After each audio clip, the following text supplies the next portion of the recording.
وَلَهُ مَن فِي السَّمَاوَاتِ وَالْأَرْضِ، اور اسی کے ہیں، یعنی اللہ ہی کے ہیں، جو کوئی آسمان میں ہے اور زمین میں۔ زمین و آسمان میں سب کچھ کس کا ہے؟ اللہ تعالی۔ کل لہ قانتون، سب کے سب جتنے ہیں وہ سب اللہ کے قانون کے، اللہ کے حکم کے، اللہ کے ارشاد کے تابع ہیں، ماتحت ہیں۔ اس کے حکم سے کوئی نکل سکتا نہیں۔ فرما بردار سب اسی کے، اس کا کہنا ماننے والے۔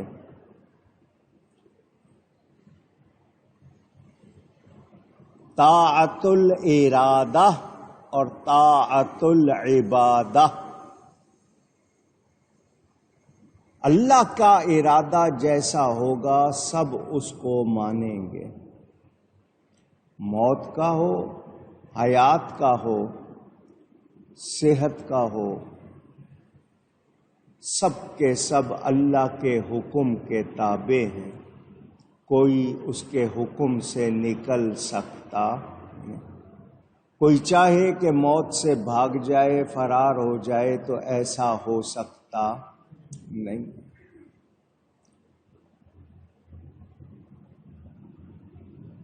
اللہ تعالی نے پہلے بنایا تھا، وہ دوبارہ بنائے گا، اس کے لیے کچھ مشکل نہیں ہے۔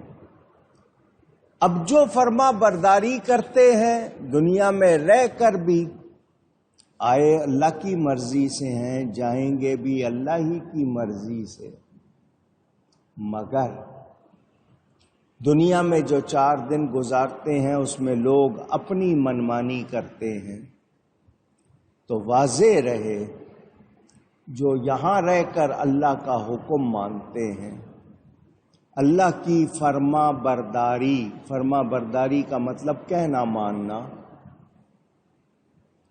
وہ سب کے سب کامیاب ہوتے ہیں، اور جو فرما برداری نہیں کرتے وقت وہ بھی گزارتے ہیں مگر وہ کامیاب نہیں ہوتے۔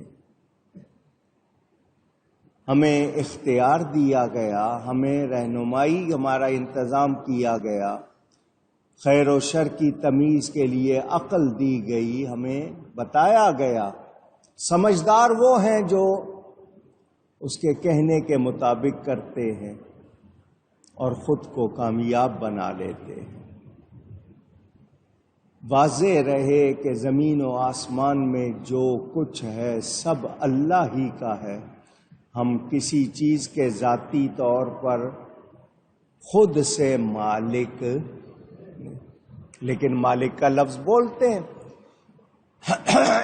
میں دکان کا مالک، سامان کا مالک، ہم اپنا نام لیتے ہیں۔ تو یہاں سے بھی مسئلہ سمجھ آ جائے کہ حقیقی مالک تو اللہ ہی ہے، مگر جس کو قبضہ ہوتا ہے اللہ دیتا ہے، اس کو بھی مالک بولتے ہیں۔ یہ چیز کس کی ہے؟ میری ہے جی، میں مالک ہوں اس کا۔ تو جو لوگ یہ کہتے ہیں کہ اللہ کے سوا کوئی بھی کسی طرح کسی چیز کا مالک نہیں، تو پھر وہ اپنی چیزوں پر کیوں بولتے ہیں یہ مکان، اس مکان کا مالک میں ہوں، دکان کا مالک میں ہوں؟ وہ نسبت اپنی طرف کیوں کرتے ہیں؟ کوئی ان کی دکان پر، مکان پر قبضہ کر لے، مقدمہ کرتے ہیں جی اصل مالک میں ہوں، میرے پاس کاغذ ہیں۔ تو یہاں سے یہ مسئلہ بھی آپ کو سمجھنا ہوگا۔ اللہ کے حکم تکوینی اور تشریعی 2 طرح کے ہیں۔ تکوینی حکم میں کوئی بھی انکار نہیں کر سکتا،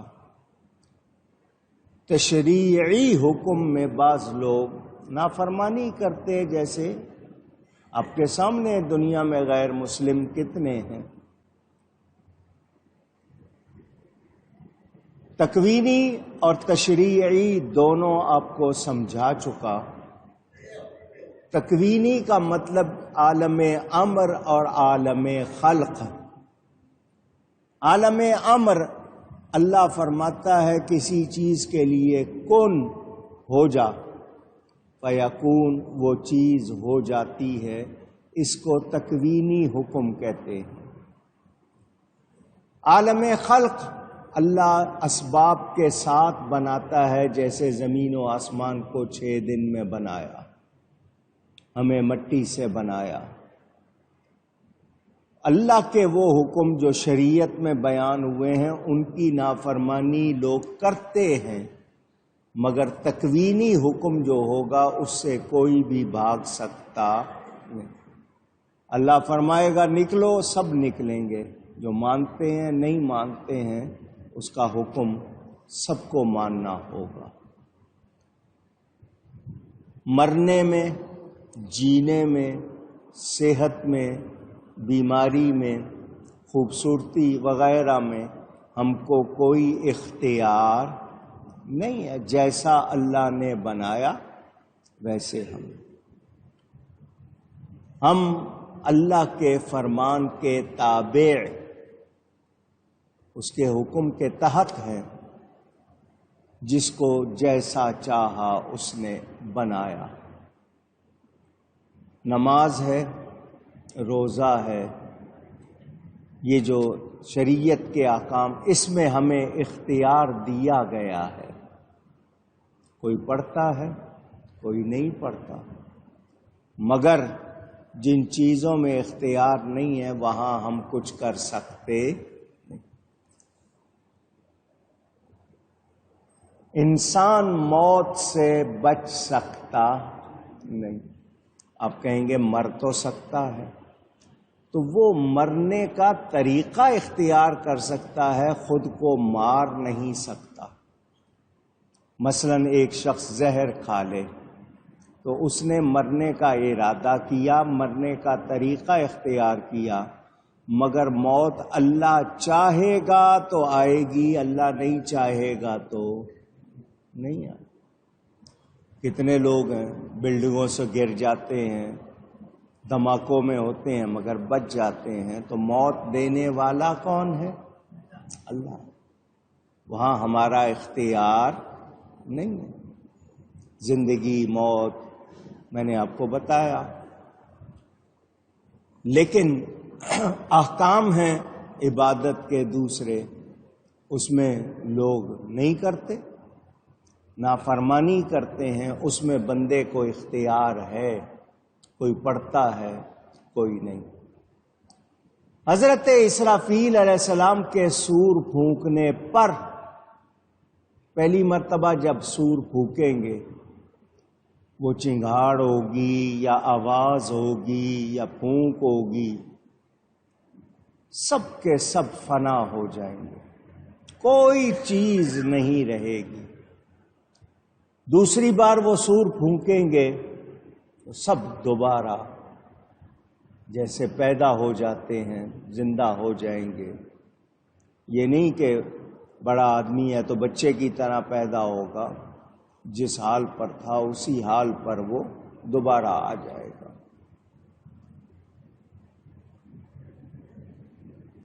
مخلوق کی ابتدا آہستگی سے ہوئی ہے، مگر اعادہ، دوبارہ بننا اچانک ہوگا۔